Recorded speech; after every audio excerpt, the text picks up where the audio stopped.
Además quedó Hans Salazar y luego empezamos.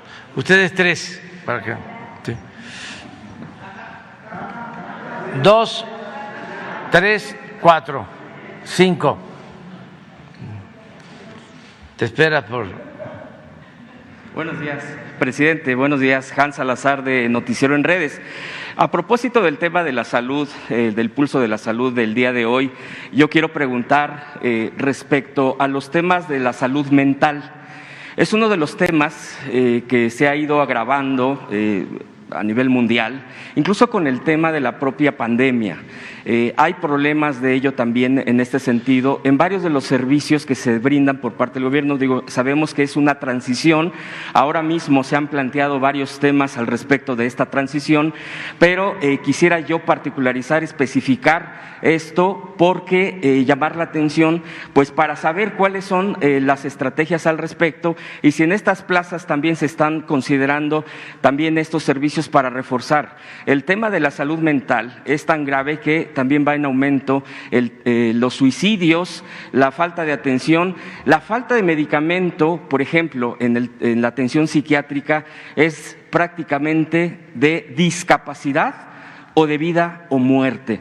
Por ejemplo, aquí mismo en la Ciudad de México, en el IMSS, hay reclamos de que no se encuentra risperidona, sertralina, clozapina, carbonato de litio, la motrigina, mirtazapina, quetiapina, clonazepam, venlafaxina, decanoato de aloperidol. Entonces, es una serie de problemas al respecto, porque si un paciente, aunque sea atendido por parte de su especialista y dar seguimiento, si no hay estos medicamentos, definitivamente se está teniendo la mitad de atención y la mitad con este problema tan grave. De hecho, yo soy uno de los, yo me atiendo y yo comprendo perfectamente este problema, por eso también lo retomo, porque no solamente ha crecido eso, hay un porcentaje, y yo quisiera también preguntar al respecto, de cuál es la cantidad, por ejemplo, de presupuesto destinado particularmente a la salud mental en general de los servicios de salud. Esto es lo que yo quisiera preguntar, presidente, a propósito y aprovechando esto, para ver también la posibilidad de que se esté reforzando esta atención.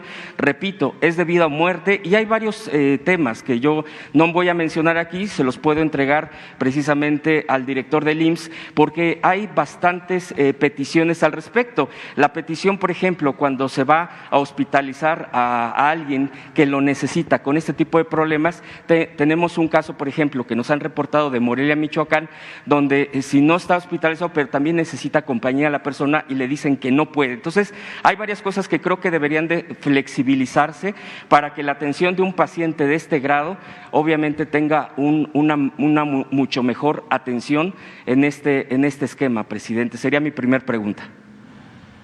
Sí.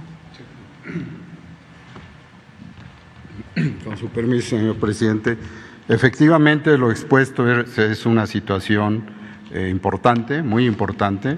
Quiero recordarles, ustedes pueden ver que desde el 2019 tomamos una iniciativa, la primera realmente a nivel nacional, de hacer una transformación, primero un análisis y segundo una transformación de la salud mental. En forma inmediata nos ubicamos en jóvenes, porque es donde también se une toda esta plataforma horizontal de atención, de diagnóstico y desde luego de transformación.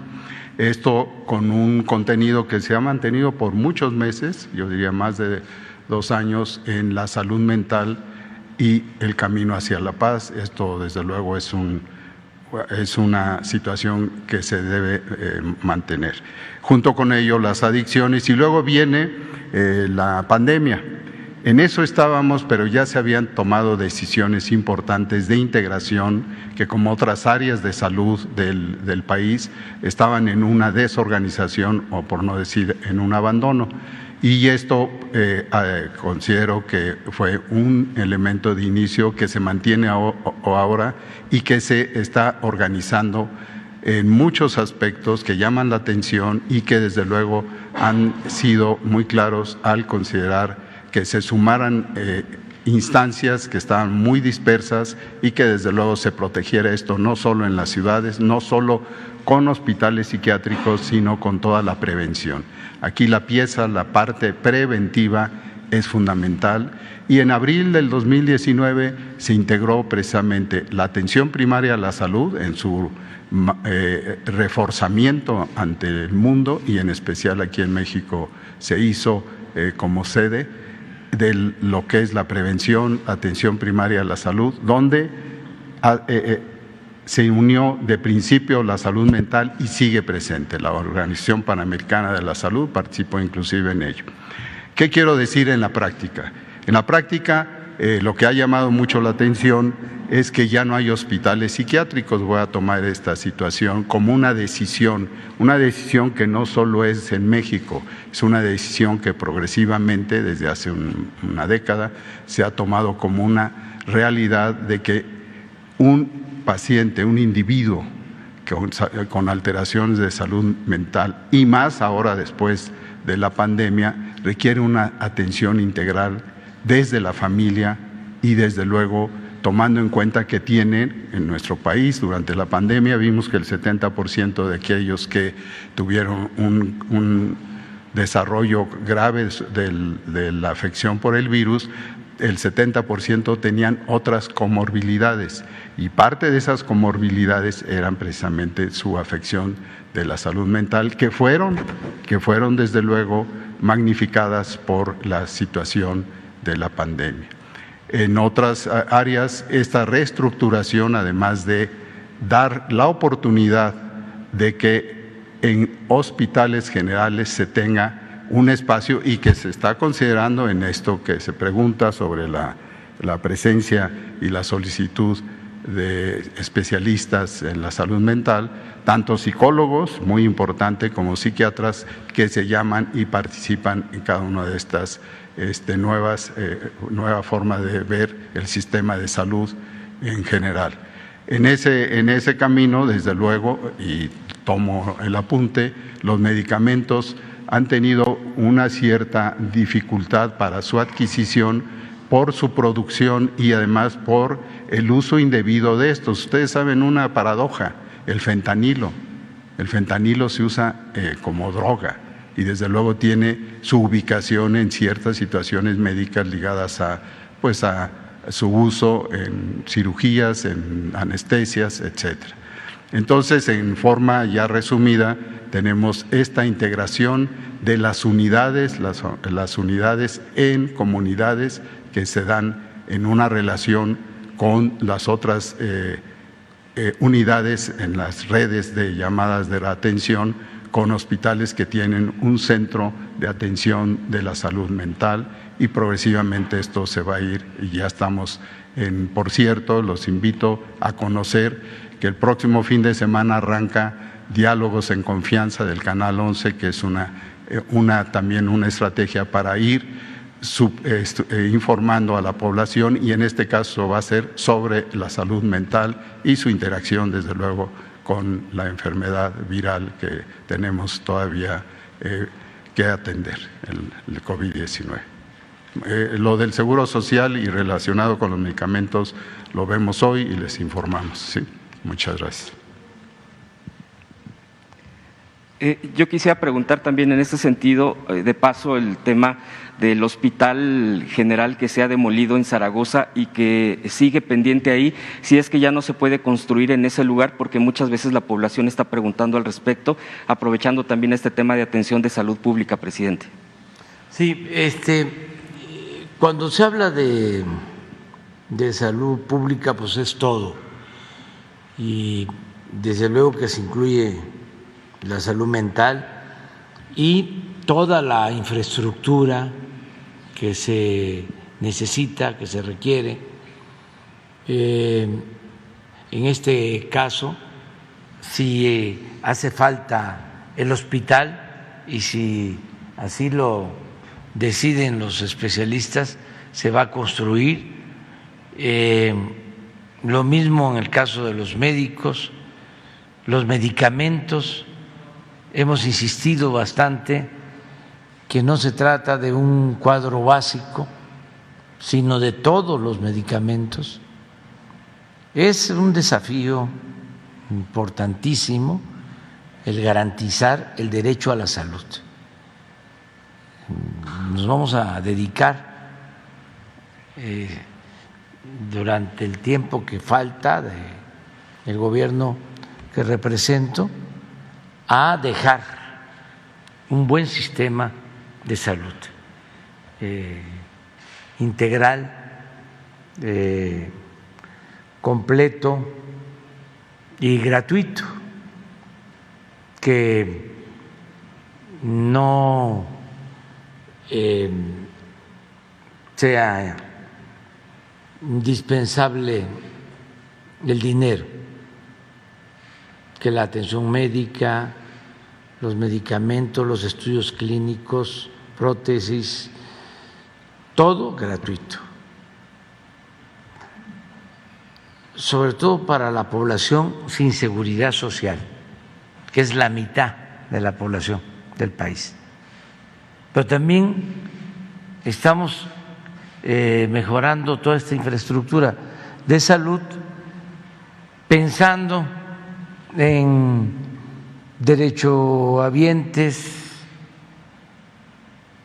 del Seguro y del ISSSTE, que viven en poblaciones apartadas en donde no hay clínicas del Seguro ni del ISSSTE, los maestros que trabajan en el medio rural con sus familiares, ¿dónde se atienden si las clínicas están en las ciudades? Y vamos a tener en todo el medio rural pues una red de hospitales, y pues pertenecen al ISSSTE, pero son ciudadanos, y de acuerdo al artículo 4 de la Constitución se debe de garantizar el derecho a la salud. Entonces, esa atención médica al maestro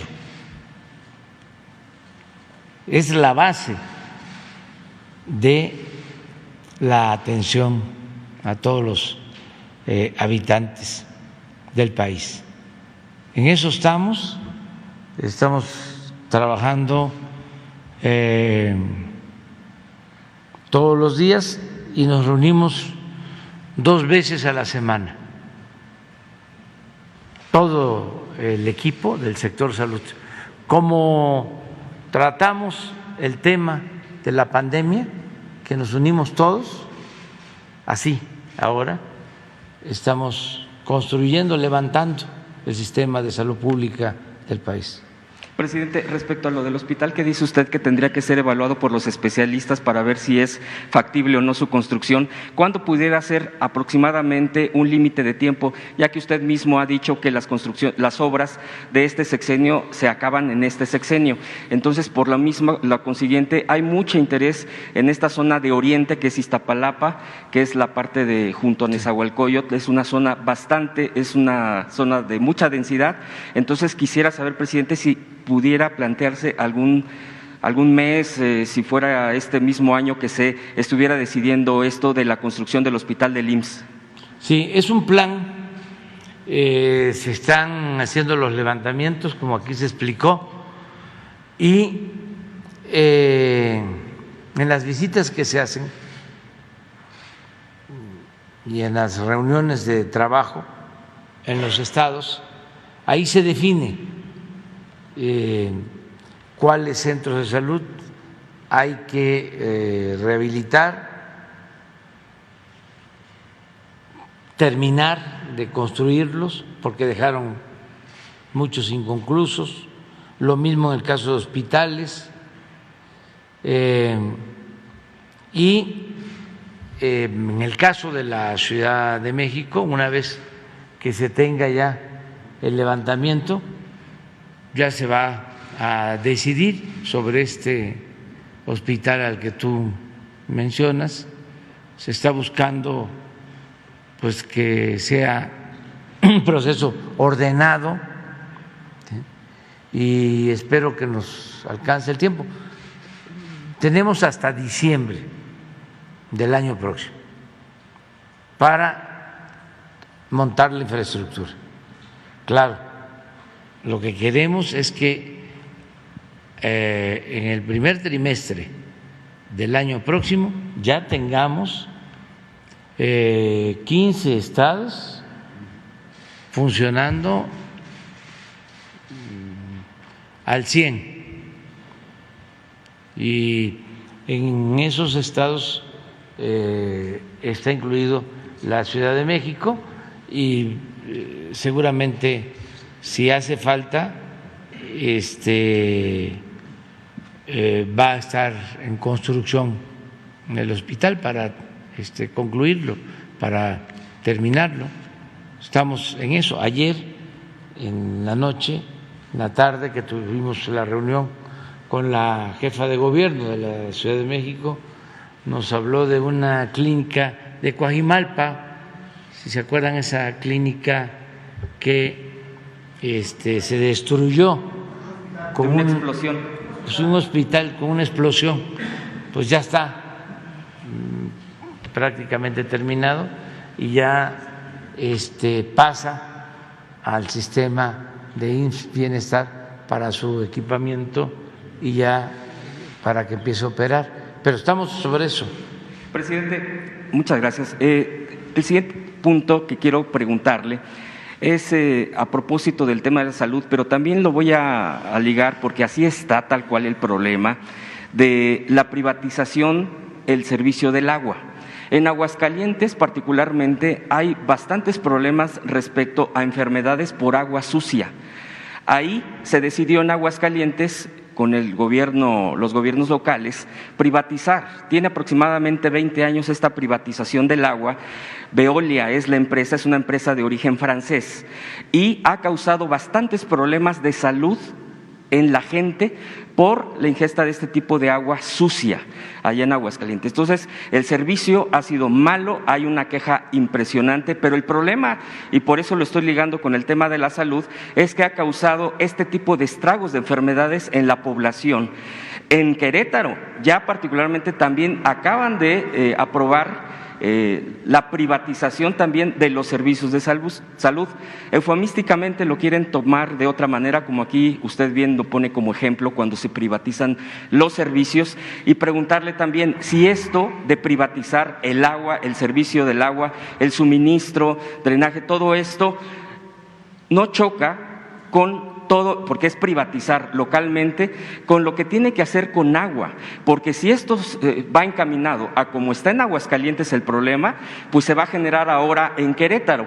Con agua, ¿en qué punto queda respecto a este sistema, a este esquema? Y por último, presidente, vienen las elecciones 5 de junio, el problema se ha ido agravando en algunos estados, en particular en el tema de la seguridad pública, que es lo que yo le quiero preguntar.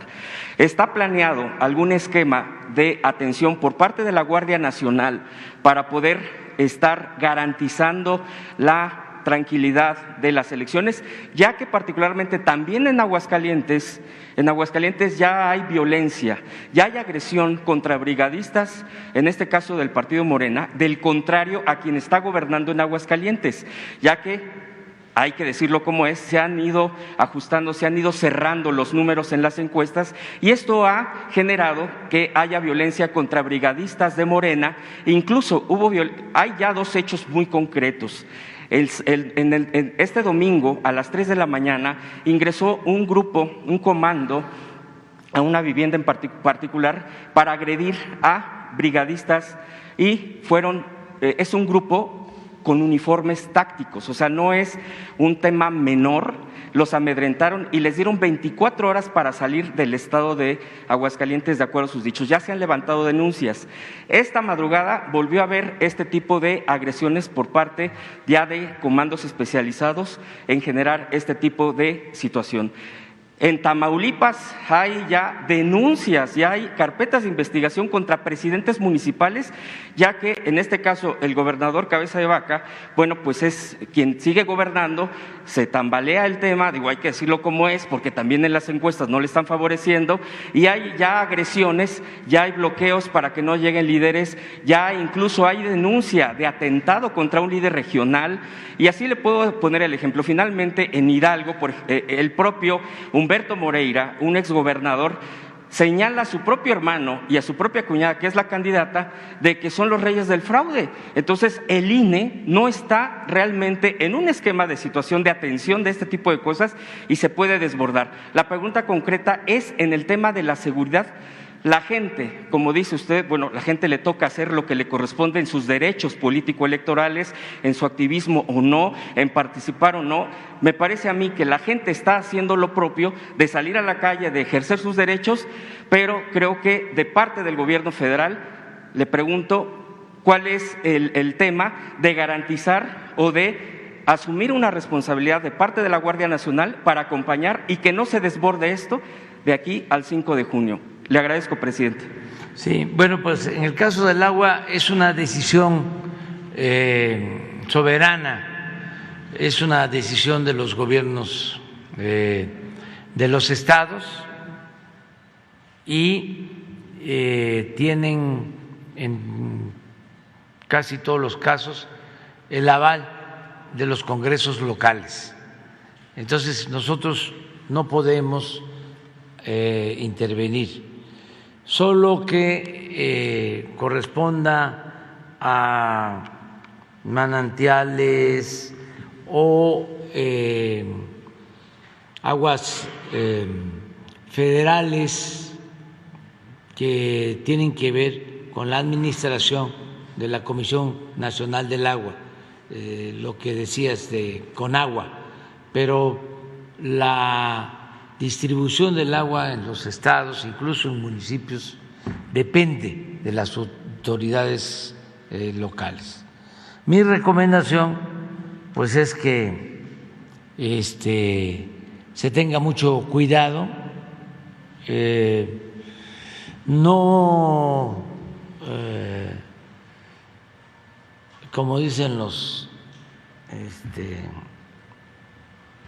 académicos, no es malo per se el que una empresa administre la distribución del agua.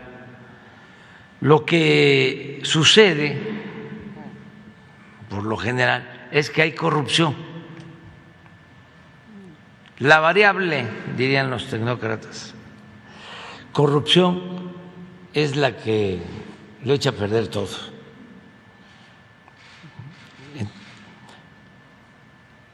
Si hay corrupción, funciona mal el servicio público, estando privatizado o en manos de las dependencias gubernamentales. Lo que hay que evitar es la corrupción. Hay muchas denuncias en el país por la privatización del agua, por los cobros indebidos, por la mala calidad del agua, porque fueron concesiones que se hicieron para hacer chanchullo, para obtener beneficios, para cobrar sobornos, moches. Entonces sí hay en distintas partes. Yo voy al país y hay denuncias de ciudadanos en este sentido. Pero depende también de las autoridades y de los acuerdos que se tomen. Tú, por ejemplo, me planteaste, no es un reproche, pero para que analicemos las cosas con objetividad y que podamos siempre ir al fondo. Yo considero que el principal problema de México es la corrupción. Antes no se hablaba de eso. Me siento de los precursores en poner este tema en la mesa del debate, porque ni en los discursos se hablaba de corrupción. Si ustedes hacen un análisis de los discursos de 50 años a la fecha, no van a encontrar la palabra corrupción, como si no existiera. Y en los medios de información lo mismo. En el Congreso, en las intervenciones de diputados, de senadores, no se hablaba de corrupción. Y era el principal problema de México. Nada ha dañado más a México que la deshonestidad de los gobernantes. Eso es lo que ha dado al traste con todo. Bueno, dicho esto, cuando se habla del modelo neoliberal, yo he llegado a sostener que si el modelo neoliberal se aplicara sin corrupción, no sería del todo malo. Es que se puede tratar del modelo económico más perfecto, pero con el agravante de la corrupción no sirve nada.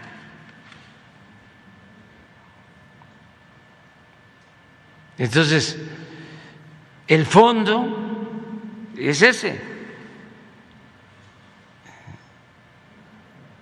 el que impera la corrupción.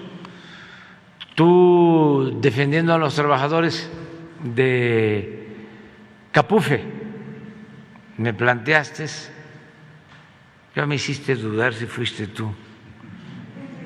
Yo creo que sí. Sí. Entonces, quien está en Capufe es una mujer honesta, Elsa Beites, y le pedí un informe porque se estaban haciendo recontrataciones y se quejaban algunos de que no estaban siendo recontratados o se les estaba despidiendo, y nosotros tenemos el compromiso de no despedir a los trabajadores. Entonces le pedí un informe. Coincidió, por eso ando recorriendo el país siempre, que estuve en Veracruz y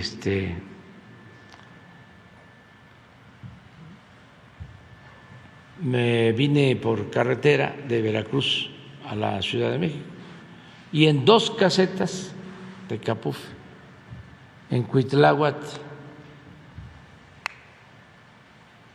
y creo que en Córdoba, los trabajadores me protestaron por esto que se planteó aquí. O sea que era una demanda, pues, de los trabajadores. Esa es una demanda de los trabajadores. En Fortín fue la otra caseta. Y bien, en su derecho, ¿no?, de pedir justicia. Y volví a pedirle el informe a Elsa Reitz. Y la verdad es que me convenció de que había corrupción en las casetas. No en todas. Me presentó pruebas de que cobraban y no ingresaba el dinero.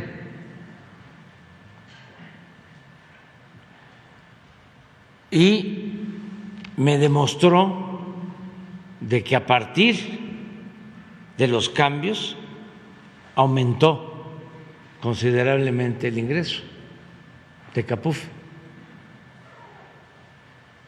Entonces, eso no tiene que ver nada con los derechos de los trabajadores, que deben de protegerse, y no puede tratarse así a todos los trabajadores. Al contrario, siempre he dicho que la mayor riqueza de México es la honestidad de su pueblo. Pero la corrupción, en algunos casos, sí afecta. Sí, es,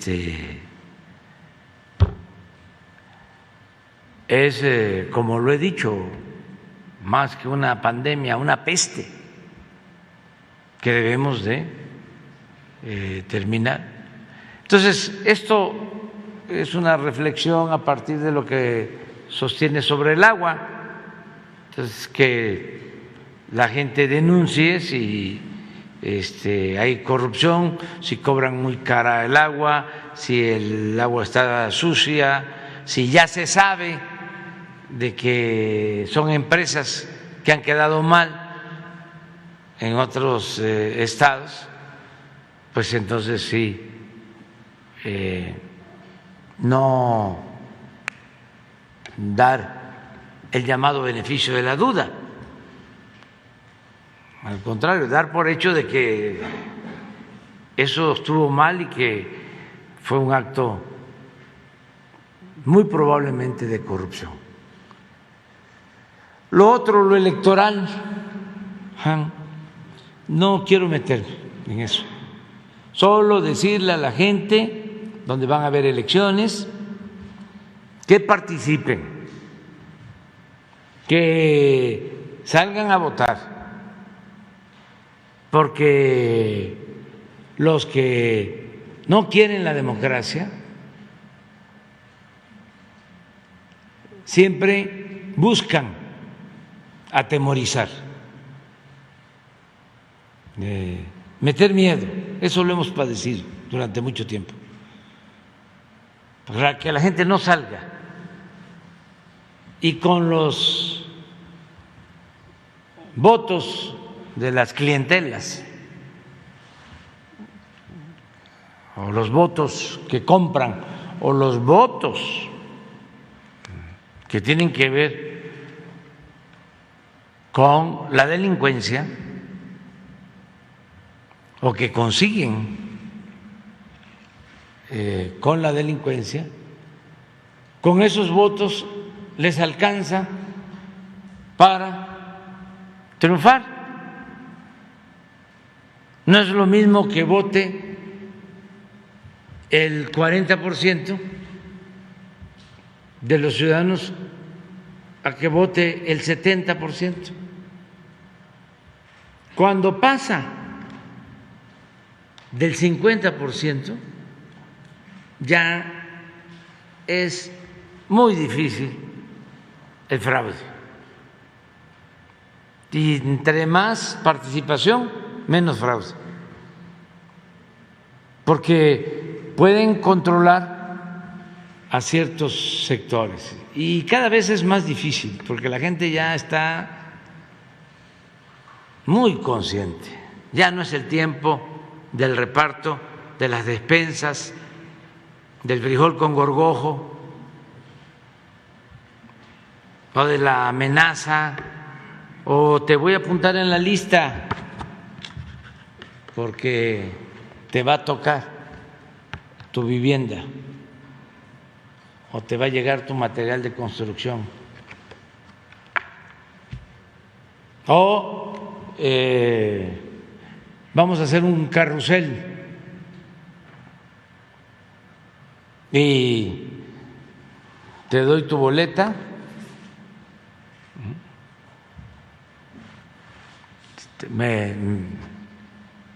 vas allá y la pones, ya está marcada, la metes a la urna y me traes la que te dan en blanco y te pago 1,000 pesos, 2,000 pesos. Había cosas increíbles donde en los pueblos más pobres mataban una res que había carne el día de la elección.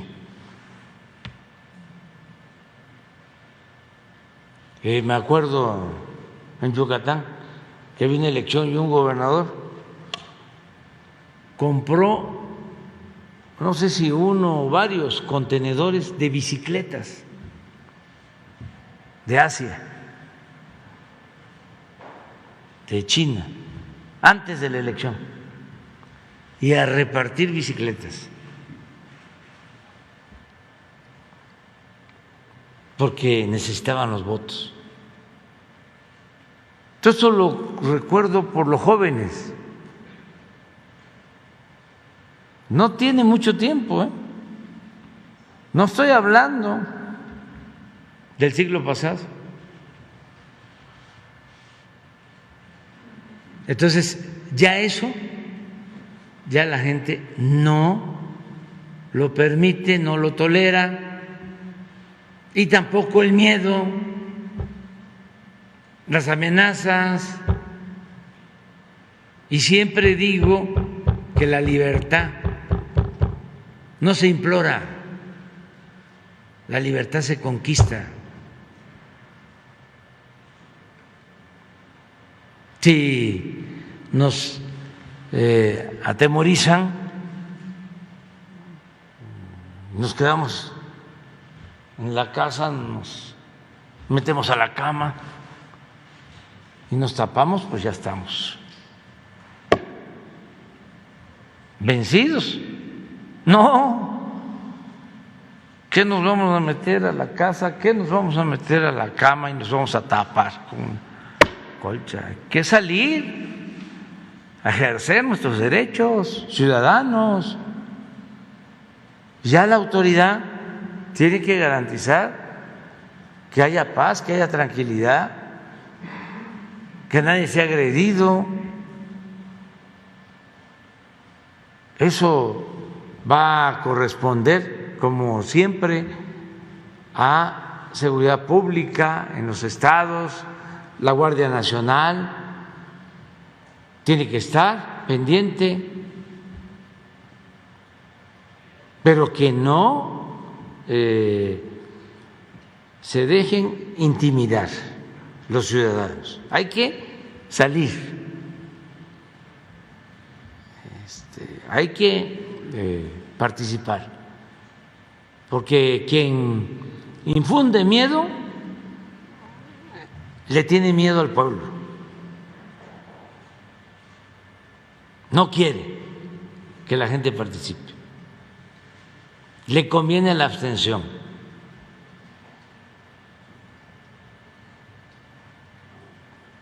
No sé si deba decir esto y no me vayan a multar los del INE, pero pues no estoy pidiendo el voto a favor de nadie, sino nada más que participemos, porque es muy importante la democracia. Hablaba yo de la importancia de acabar con la corrupción, pues es lo mismo entre más democracia se tiene, menos corrupción. Porque cuando hay democracia hay competencia. Nadie en ningún nivel de la escala se siente absoluto, todopoderoso, porque es el pueblo el que decide. Y el arma más importante del pueblo en una democracia, en el caso de México, es la credencial del elector. Entonces, hay que participar. Eso es lo que puedo comentar. Bueno, vámonos con las compañeras. Gracias. Muy buenos días, presidente. Pues dando seguimiento a combatir la corrupción, como usted dice, yo he venido cada mes aquí a dar cuenta de la corrupción, la voracidad de los edificios, las construcciones, el derrumbe que hubo en Puerto Vallarta. Quiero decirle que me siento muy afortunada de tratar con los funcionarios federales que he tratado, María Luisa Albores, la gente de Protección Civil, Senapred, todos ellos ya hicieron su trabajo. Estuvo Sofemat, también hizo su trabajo. Quienes no hacen su trabajo, y que afortunadamente ya la maestra María Luisa Albores hizo cambios en la delegación Jalisco de Semarnat, se encontraron ahí situaciones irregulares. Quienes no hacen su trabajo, a pesar de que ya se dieron indicaciones de lo que se debe de hacer, es el desarrollador, donde hubo el derrumbe, Serena, el colapso de la calle Santa Bárbara. El problema es, y que sea yo tan reiterativa y estar aquí con ese asunto, y aquí le traigo ya documentos de otro desarrollo que ya está en riesgo, precisamente derivado del derrumbe, que es Paramount. Ellos están tratando de contener, de arreglar parte del edificio. La vez que estuve aquí estaba el canciller Marcelo Ebrard. La comunidad quería platicar con él ya mandó un representante, ya hizo el licenciado Andrés Gómez un recorrido conmigo, ya fuimos, ya vio, ya se dio cuenta de todo, y desde aquí lo que pedimos es ahora que la pregunta, porque si pasa una catástrofe, como venimos antes a anunciar lo de el derrumbe y se dio, ahora yo no quisiera que pasara algo ahí, pero todo nos parece indicar que si no se actúa de inmediato, algo va a pasar. Si algo sucede, ¿quién va a ser el responsable? El desarrollador, el perito, el que dio la licencia, el presidente municipal que estaba anteriormente, el que está hoy, que está cargando con todos los procesos legales que le dejaron.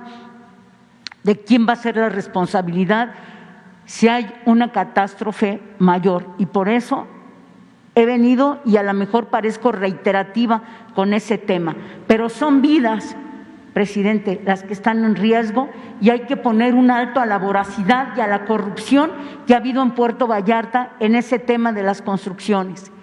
Es por ese lado. Y hablando también, no sé si nos da alguna respuesta con respecto a esto que le digo, y me paso a otros asuntos que tienen que ver también con corrupción, que efectivamente es lo que ha adolecido a nuestro país, a Jalisco, a Puerto Vallarta. En el caso de… hoy me presentó Laura Velasco un informe sobre lo de Vallarta, hoy en la mañana, ¿sí?, en la reunión de seguridad. Y van a estar fin de semana, van a estar en Vallarta, a ver si me consiguen el informe de Laura. Me lo entregó hoy en la mañana y lo leí, y por eso sé que van a estar el fin de semana. Y todos los funcionarios, presidente, quiero decirle que puntualmente se han comunicado, han ido. Yo estoy sorprendida de la respuesta que dan los funcionarios federales, porque pide uno hablar con algún estatal o algún municipal y hay más respuesta viniendo aquí, que se dé una instrucción que inmediatamente, todavía ni termino salir de aquí, ya se están comunicando conmigo y lo tengo que decir, porque si fuera lo contrario también se lo diría. Así de que han estado muy bien y necesitamos ahora que el mamut que tenemos en Jalisco, en Vallarta, camine y empecemos a solucionar estas cosas y sobre todo esta en particular. Mientras le tienen el dictamen o la nota técnica. Me lo dieron hoy en la mañana. Sí, no es un oficio. Ese es. Es esto, pero me lo dio como un oficio, como un informe de hoy. Pero bueno, es esto. Así es. Sí. Entonces sí van a estar, no sé si ahí lo dicen.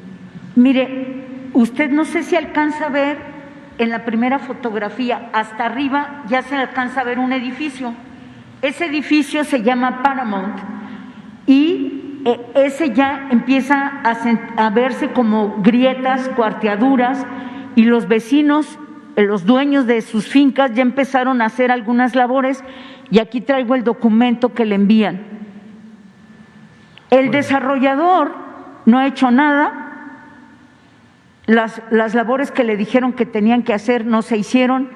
El municipio entró una administración, salió la otra, la causante de dar tantas licencias de construcción, llámese Arturo Dávalos Peña, más de 155 licencias de construcción, y eso me trae aquí, presidente. En la segunda foto ya ve usted más edificios arriba, Paramount y otro. Eso, hasta ahí ya llegó la afectación. Por eso, la verdad sí, se requiere. Bueno, si te parece, ahora con Leti se ponen de acuerdo, sí, y ella te atiende para ver eso. Y si van los servidores públicos, que aprovechen para ver el otro tema que estás tratando. Gracias.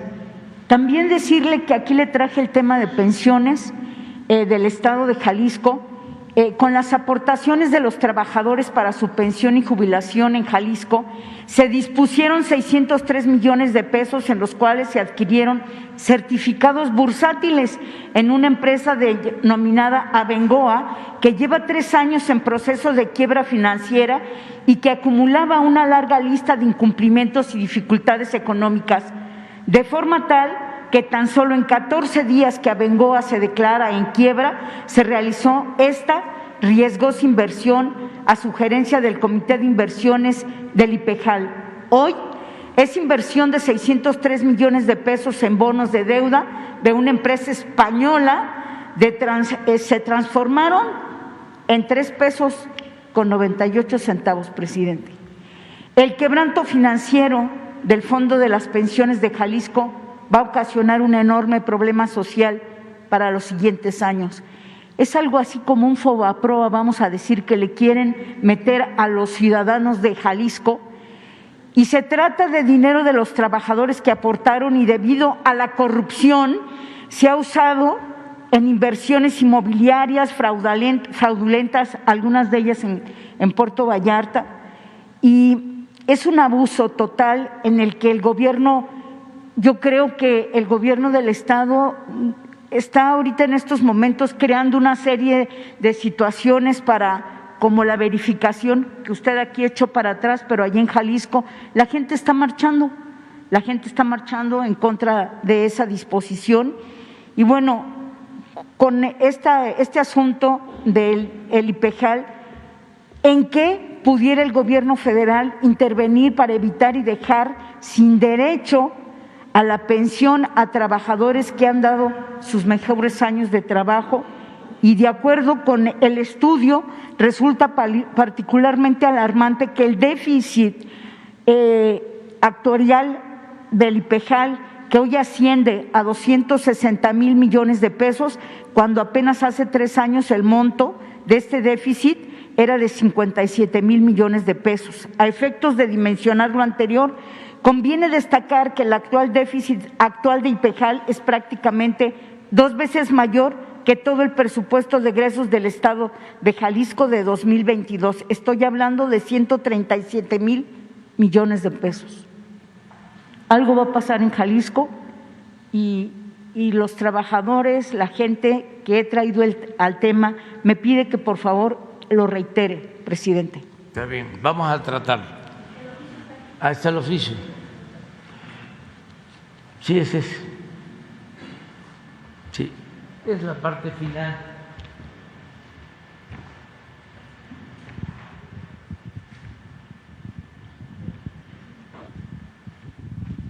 Ya, este es el seguimiento, todo lo que tú ya conoces. ¿Sí? Y este es el acuerdo. Se designó personal técnico para que el próximo lunes 30 de mayo se realice un recorrido de campo con especialistas de Senapred y el martes 31 se instalará un grupo de trabajo conformado por autoridades de los 3 órdenes del gobierno, entre ellos la Secretaría de Medio Ambiente, la Procuraduría Federal de Protección al Ambiente, la Secretaría de Relaciones Exteriores, Presidencia Municipal, Protección Civil de Vallarta, Gobierno del Estado de Jalisco y la Coordinación Nacional de Protección Civil. Eso es lo que me informa la Coordinadora de Protección Civil. Muy bien. Entonces van a estar allá, entonces, en Vallarta. Allá los veo. Lunes y martes. Presidente, queda pendiente lo de pensiones y finalmente sí. Ya para concluir. A ver, en el caso de pensiones es solicitar respetuosamente, ¿no? Porque es un asunto estatal, pues un informe, ¿sí? Al gobierno del Estado. Presidente, y finalmente, ¿se acuerda usted que fue a Vallarta y ofreció 650 millones de pesos para calles, obras y demás? Se fueron al tren a Guadalajara. ¿Se va a reiterar ese dinero a Puerto Vallarta, esos 650 millones? Hay una parte que ya se ejerció en obras de desarrollo urbano en Vallarta, porque yo tenía al principio esa idea de que se habían transferido los recursos para concluir lo del tren en Guadalajara, pero hay una parte que sí se quedó en Vallarta, en algunas obras. Voy a pedirle a Román Meyer que nos diga qué se hizo y qué falta, y ya veríamos cómo le hacemos para concluir con el presupuesto original, pero ya no son los 600 porque sí hubo una inversión en Vallarta. No sé si fueron espacios deportivos, alguna. En la Lija. Sí, alguna acción se llevó a cabo. Gracias, presidente. Vamos a informarle. Y ahora sí, disculpando ya para retirarme con esta participación, presidente, el 26 de mayo hay una marcha en Guadalajara. La Universidad de Guadalajara va a marchar, van a salir maestros, académicos, ejerciendo esa libertad para participar. Todo es derivado de 140 millones de pesos que ya estaban etiquetados, que ya los habría aprobado el Congreso para una obra, para el Museo Ambiental y de Investigación, 140 millones de pesos que estaban aprobados. El gobernador los derivó a otra área y se requiere de esa inversión para la universidad. Entonces, ojalá y usted también nos pueda ayudar en algo. Por lo menos decirle al gobernador que, usted ya lo está apoyando mucho para la línea 4, cosa que agradecemos todos los jaliscienses, pero también queremos cultura de paz, no queremos marchas, queremos que lleguen a un acuerdo y que le otorgue el recurso que le corresponde. Muchas gracias.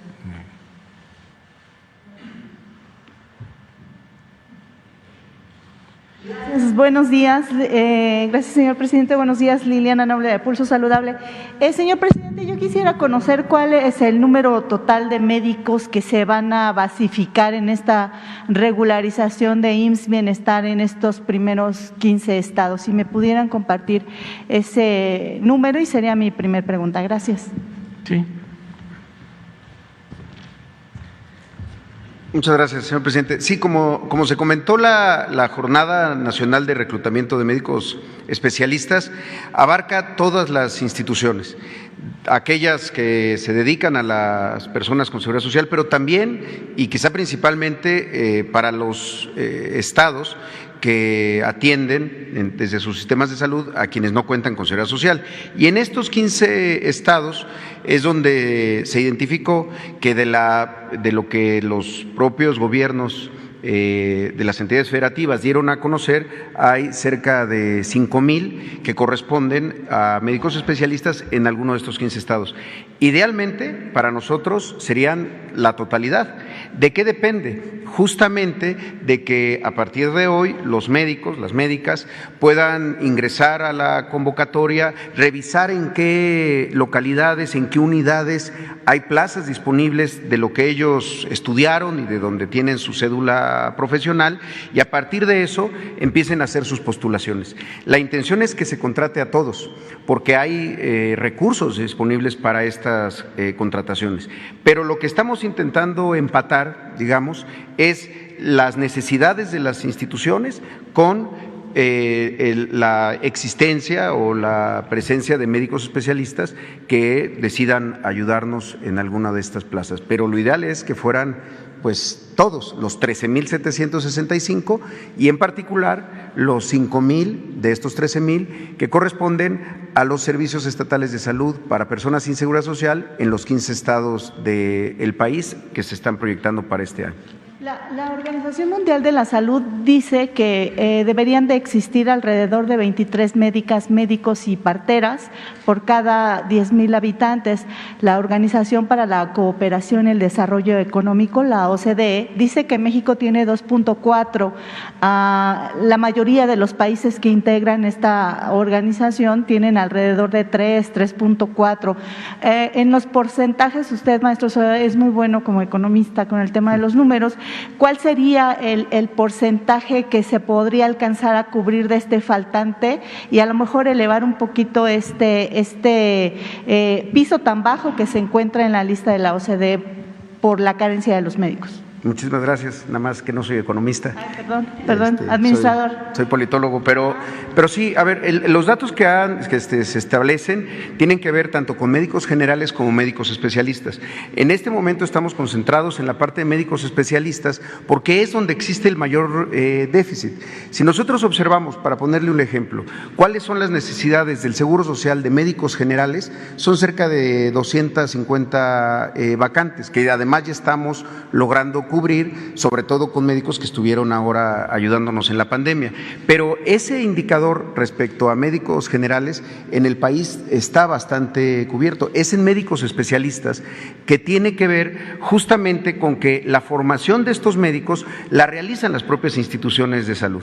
Es decir, al año ahora se forman cerca de 20,000 médicos especialistas que van ingresando, pero estábamos en momentos, los años recientes, en donde las instituciones estaban formando menos médicos de los que las propias instituciones iban a necesitar. Entonces, la intención es, en el mediano plazo, que México tenga una capacidad de formación para que se cubran esas brechas tan grandes. Sin embargo, en este momento lo que creemos es que con esta cobertura de las 13,675 vacantes, podríamos llegar a estar cercano a estos indicadores que plantea la propia Organización Mundial de la Salud. Sin embargo, hay que insistir, esto es producto de muchos años en donde se dejó de formar, no porque no hubiera la intención de médicos generales que quisieran hacer la especialidad, había muchos, todos los años, cerca de 50,000 personas presentaban el examen nacional de residencias médicas, que es el paso para pasar de ser médico general a hacer la especialidad de alguna de las especialidades, pero se cerraba la puerta a la gran mayoría de ellas, es decir, cerca del 10% eran los que lograban ingresar, y muchas veces había médicos que habían sacado muy buenos puntajes, pero que no se abrían las plazas, no se hacían las inversiones, pues. Y contrario a eso, sí se hacían muchas inversiones en infraestructura y más infraestructura, que quedaba, iba generando un rezago aún mayor de infraestructura con plantillas incompletas.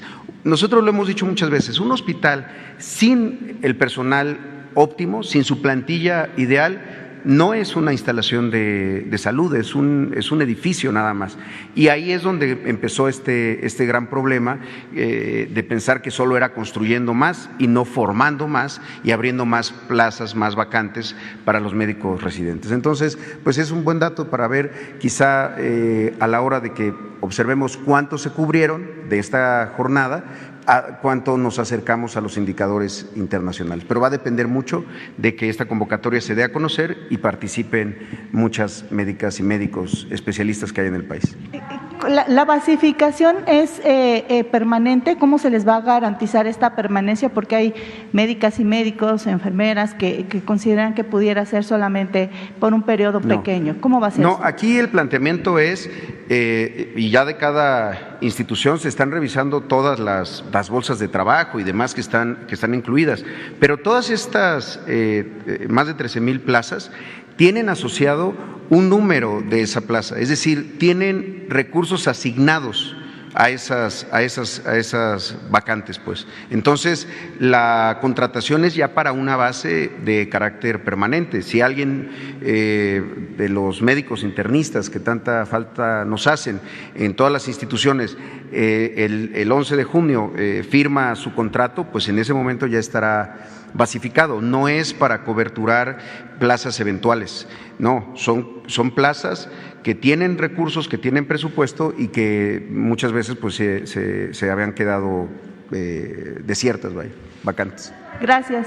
Y finalmente, señor presidente, en una entrevista, el doctor Gadi Sadiki Sirot, en programa de radio, me mencionaba que gracias al modelo actual de la prevención de la Estrategia Nacional contra el Suicidio, de la Estrategia Nacional contra las Adicciones, Código 100, de la utilización de la inteligencia artificial y la tecnología para hacer estos muestreos, para detectar en primeras etapas al posible suicida, por supuesto, y también la Estrategia Nacional de la Atención de la Salud de las Enfermedades Mentales.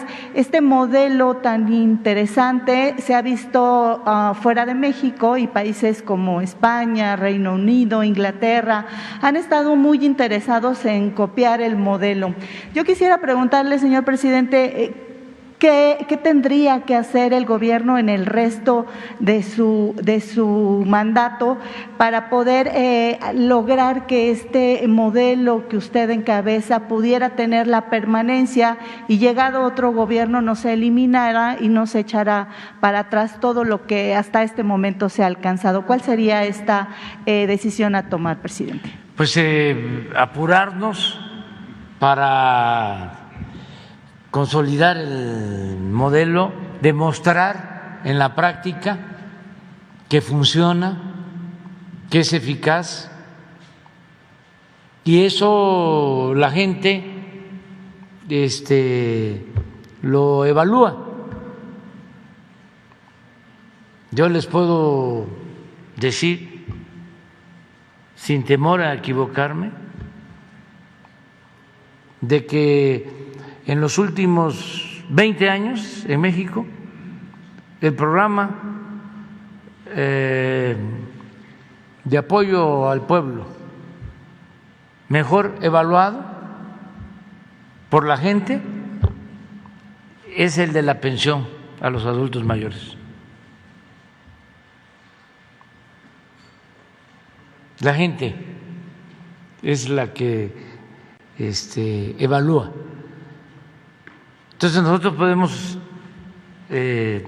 decir aquí que ya están los centros de salud, que ya tienen los médicos, que ya no faltan las medicinas, y que se trata muy bien a los pacientes y que ya se basificó a los trabajadores de la salud, pero si no se consolida en la práctica el sistema, si va una paciente, una señora que va a dar a luz y no hay quien la atienda, o le dicen de manera grosera, regrese dentro de una semana, aunque ella ya esté sintiendo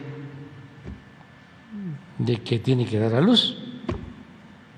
No, todavía no,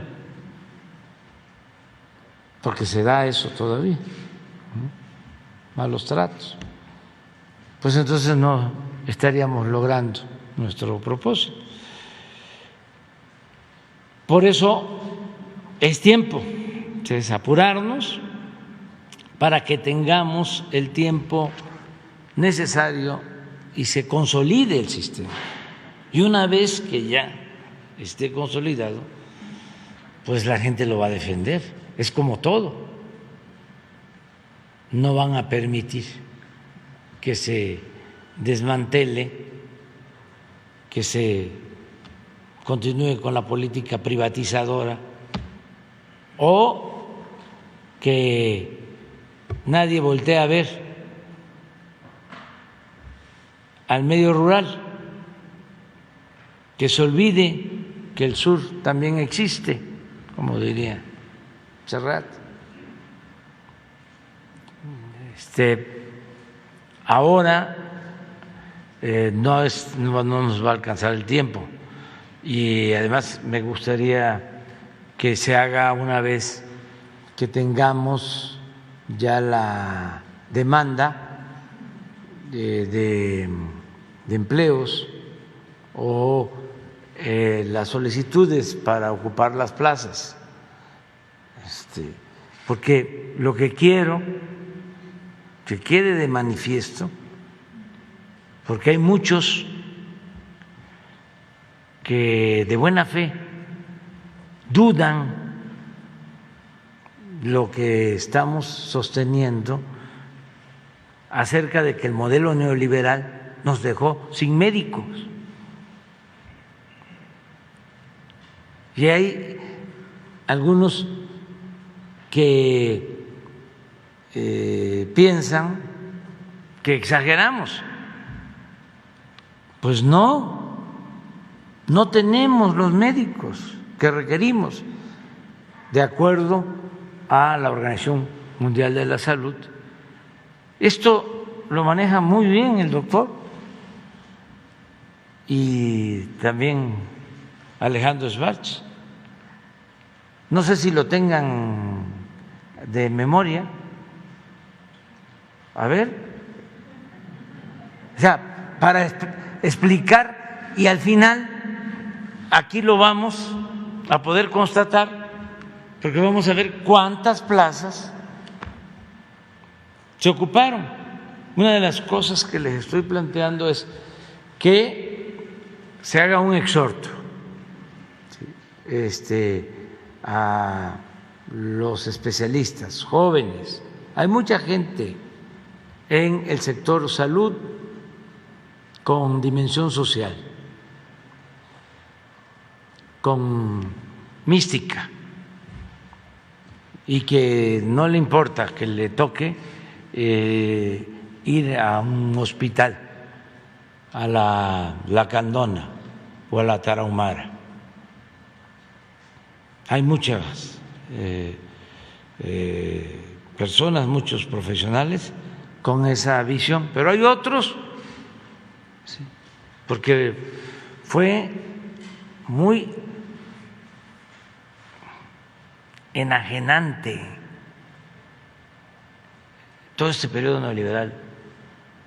Hay otros que piensan que su mundo es el de la esfera en que se desenvolvieron. y que no existe el resto del país. Bueno, un diputado estaba planteando que desapareciera Oaxaca y Chiapas y Guerrero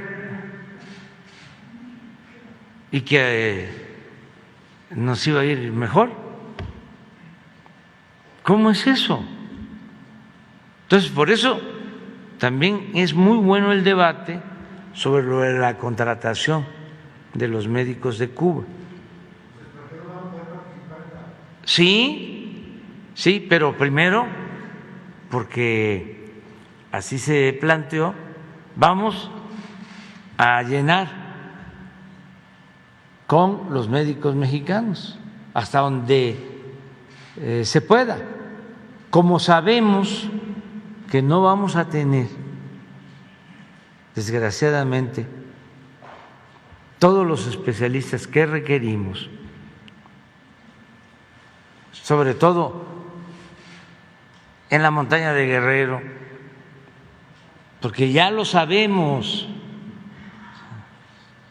conocemos los pueblos de México, sabemos cuál es su situación, recogemos los sentimientos de la gente todo el tiempo. Pero también, con todo respeto, un citadino pues no tiene una visión, pues el que conozca más Nueva York o Madrid, ¿no?, que Chihuahua o Tlaxcala o Chiapas. No es un reproche, pues es que así es esta situación. Entonces, los médicos cubanos ya han estado ayudándonos cuando el COVID, les agradecemos muchísimo. Y la verdad es una vileza el que por cuestiones políticas, ideológicas, por conservadurismo, por una forma retrógrada de pensar, se descalifique. Y el derecho a la salud, pues, es un derecho humano, y es porque hay en Cuba médicos muy buenos, especialistas,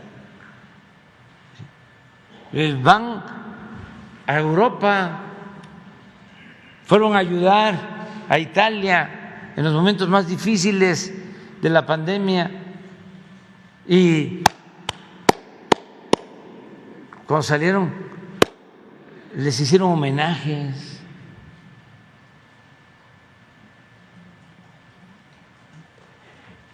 Y si hay médicos de Estados Unidos con esas características, los contratamos.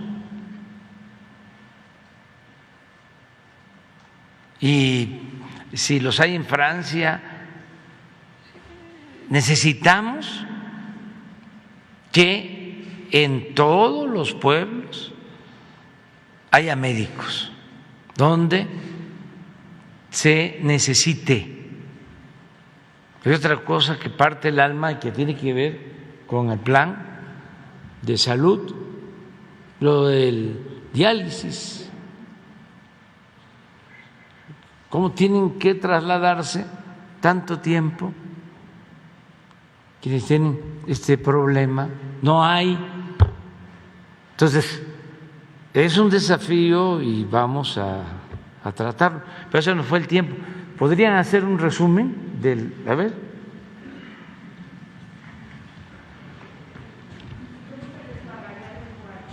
Bien, reiteramos, sí, estoy completamente de acuerdo con el señor presidente, sí necesitamos más médicos especialistas.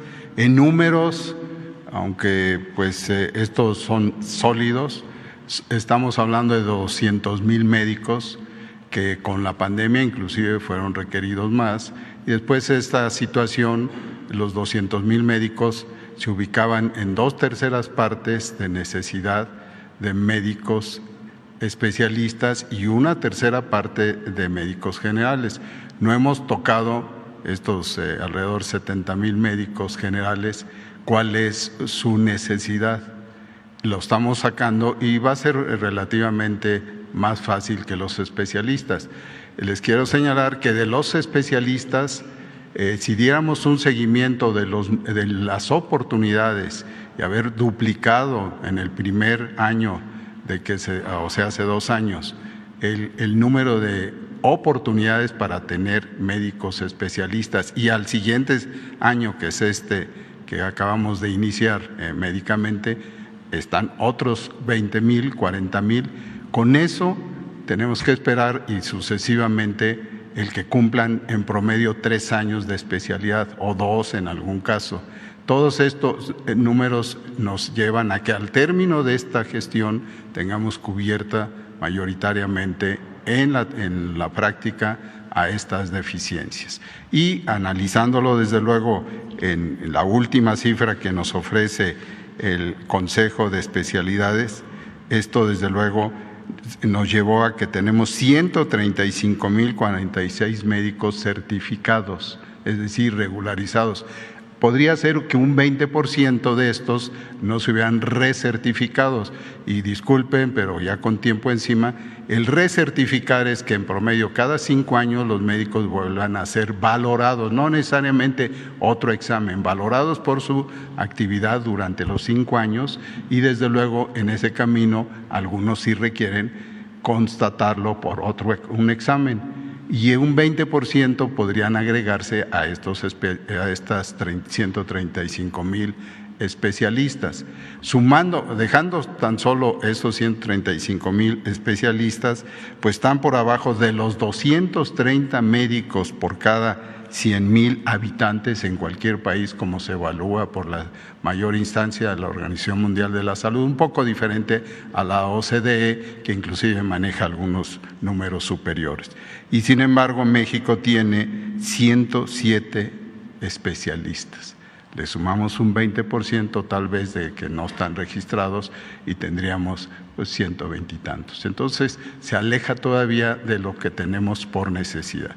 Y termino señalando, los médicos generales, por ejemplo, en otros países, y no es comparativo más que de número, como Francia y como Inglaterra, son diferentes las necesidades. En Inglaterra, 2/3 partes de su salud la resuelven los médicos generales.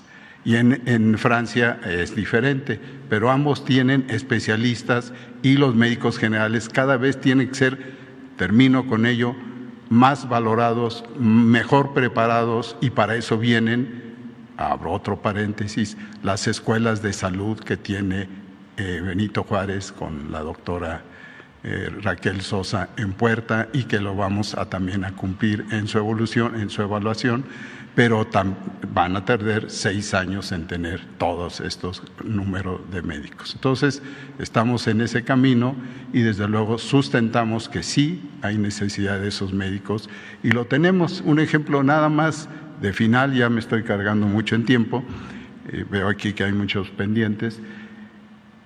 Tenemos que enfrentar con atención a los que lo han sentido, sufrido y expuesto al tema de los niños con leucemia, ¿sí? Nosotros tenemos un déficit de médicos especialistas en cancerología, oncología pediátrica, y está demostrado en todos lados que el éxito mayor de tratamiento de estos pacientes es con esos especialistas. No quiere decir que un oncólogo adulto no lo tenga, pero es todavía más fina la necesidad de esto. Y termino diciendo que es un ejemplo que se tienen en muchas de las especialidades que hoy lo vemos. Medicina interna es una medicina integral que resuelve 3, 4 o más enfermedades en una sola consulta, porque así son las enfermedades. El diabético por ejemplo, no es solo diabético, tiene otros problemas y tiene otras necesidades integrales, y no dividir la atención en búscate ahora este paciente, al otro, sino centrarlo en un camino de lo menos posible, de lo más posible darle esa oportunidad a los pacientes. Y este es el panorama general. Muchas gracias. Están en 0.7%, considerando que es 1.2.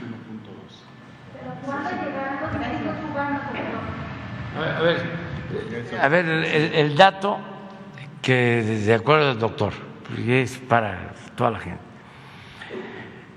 tenemos 0.7 por 100,000 habitantes. Sí. Y se necesita 1.2. Ese es por 100,000 habitantes. Ese es el déficit. En número, a ver si el martes, con toda la claridad, ¿sí?, de todas las especialidades. Oncólogos, pediatras. Bueno, ¿les parece que para la próxima vamos viéndolo?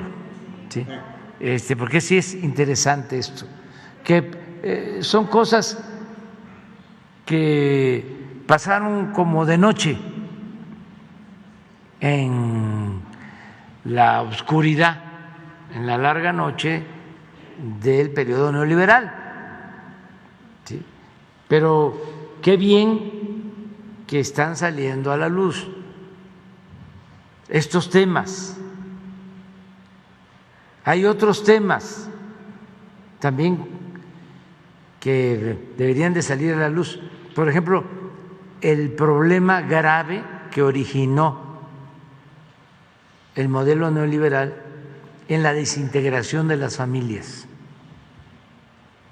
Eso no está medido. Sí podemos también tener información,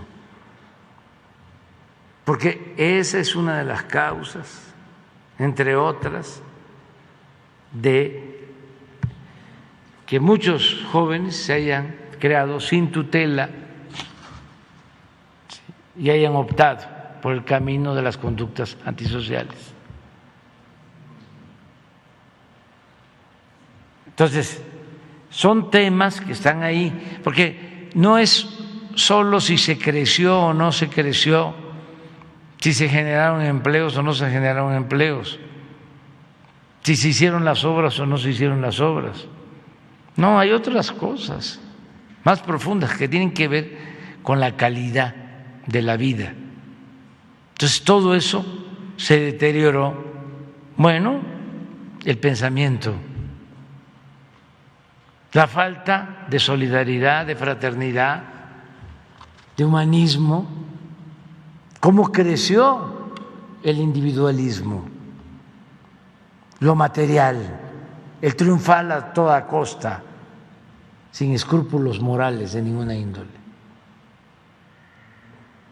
El que no tranza, no avanza. Si nos salvamos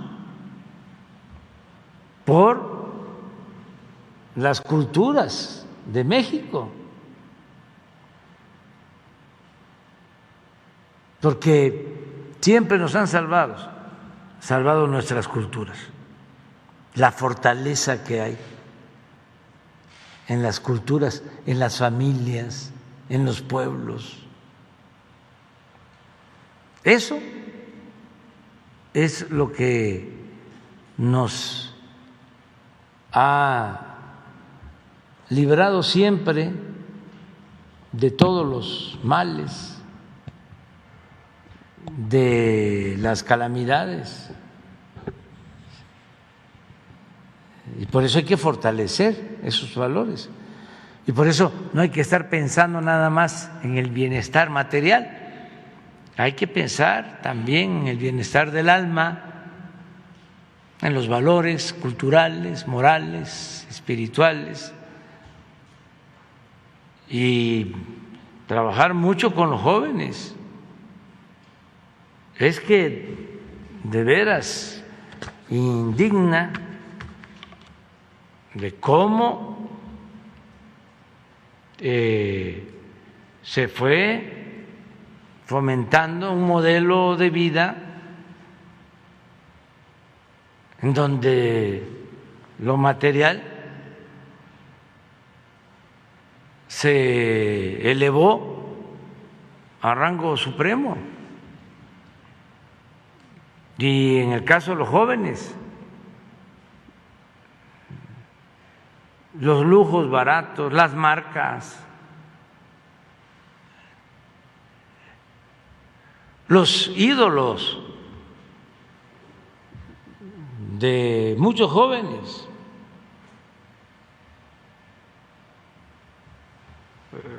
actores, artistas caracterizados por la extravagancia. Bueno, lo que dijo uno de los más ricos del mundo, que si quieres tener un Ferrari, no estés pensando como si fueses dueño de un Toyota.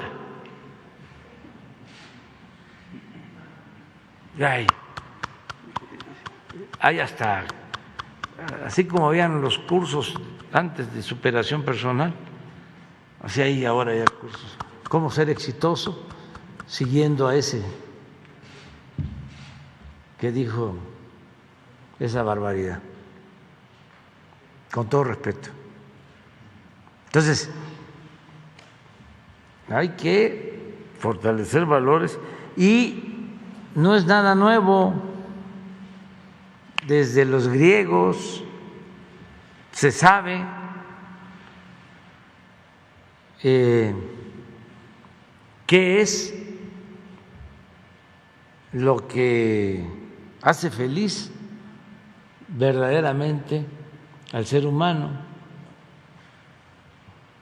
Aquí, en nuestro país, Alfonso Reyes hizo una cartilla moral, ya nosotros la hemos difundido. Hace poco un grupo también de periodistas, intelectuales, filósofos hicieron también un planteamiento. Eso hay que difundirlo. Esto que estamos viendo, que desde luego tenemos que ser muy respetuosos, ¿no?, de cada quien, pero el sentido de la belleza, ¿dónde está la belleza? ¿Sí? ¿En lo externo? ¿Sí? ¿O adentro, en el corazón, en los sentimientos? Pero bueno, tenemos bastante trabajo entre todos. El combate al racismo, el combate a la discriminación, el respetar el derecho a disentir. Todo eso es para lograr una sociedad mejor. Ya termino. Miren.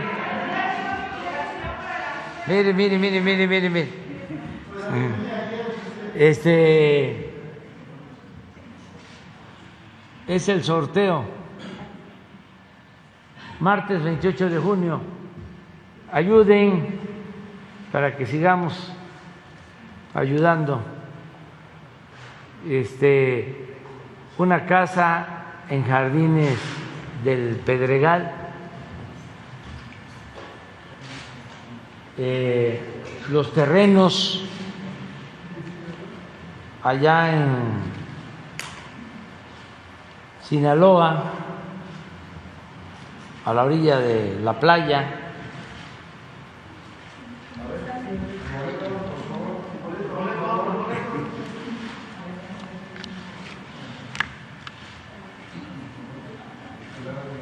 A ver, pon los premios porque Sí, en Playa Espíritu. Es un paraíso.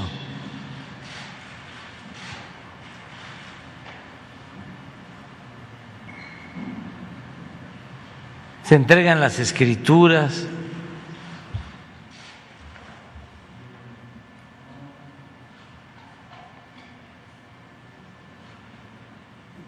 $200.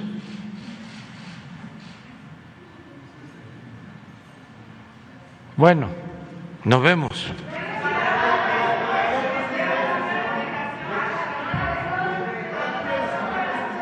Ah, la cumbre.